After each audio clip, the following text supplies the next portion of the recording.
Hi everybody, my name is Kylie Fletcher.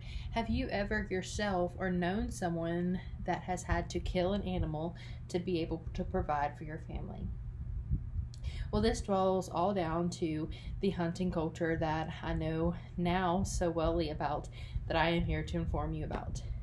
So hunting culture has been around for decades and decades and decades and many years, and now we still see that in today's world. It might not be as normal, but I still see most of it today, and I'm here to tell you all about it. Many decades, hunting has been a way of life, a way of survival, a way of to be organic, and a change to the economy. So I'm going to talk to you a little bit about survival strategy. And this boils down kind of to a culture thing. And so survival strategy is from tribes.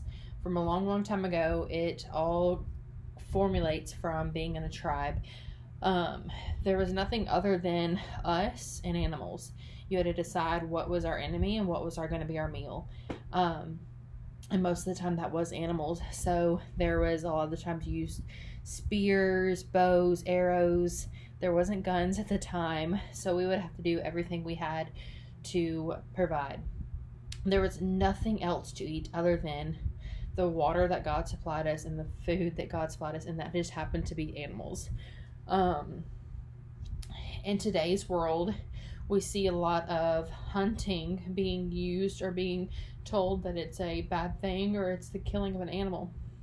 And people are completely right when they use the counter argument that we have other resources like grocery stores to go to rather than killing the animal.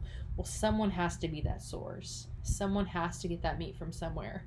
So it can be you, or you can get that source from a grocery store. I want to also tell you about, I mentioned this promotes organic foods. So once, like I mentioned, grocery stores, we don't know exactly what is in the food or the meat that we are eating. Now it might say on the label organic. Well, versus if you were to go out and supply and hunt, which you actually know, you knew and you know what you're killing, and you know it was eating, and you know that there's no pesticides, you know there's no harmful additives, you know there's no dyes added. Well, we don't know that when we go to the store. So this is another reason why cultures are so big on hunting. I'm going to speak on deer, for instance, because I have some personal experience with family. Growing up, my stepdad would take me to hunt white-tailed deer.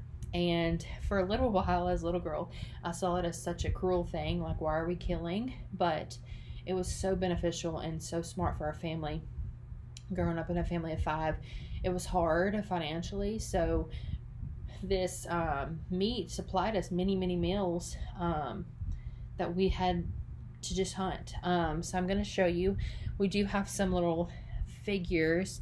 This is a white-tailed deer. He just sits on our little coffee table. This right here represents, we now have access to guns and ammo, and like the olden days, we didn't have that. So these are my 2 little deer I'm going to compare you to and show. That'll help you maybe get a visual of what exactly I'm talking about that you might not be familiar with. Another question that has to be asked: why the change? Why did we come so far from? Why are we using all these stuff? Well, many people nowadays see hunting, as I said, as harmful or cruel or upsetting, but it all ties down to the culture.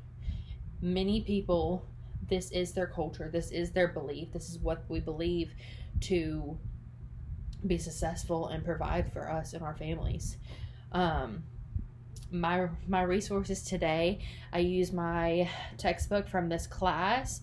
Also, along with, I used the National Geographic site online to be able to provide for you most of my information about the decades ago that obviously I'm not very familiar with, but I can tell you about today's day and age. Thank you very much for letting me hold your attention and inform you about the hunting culture.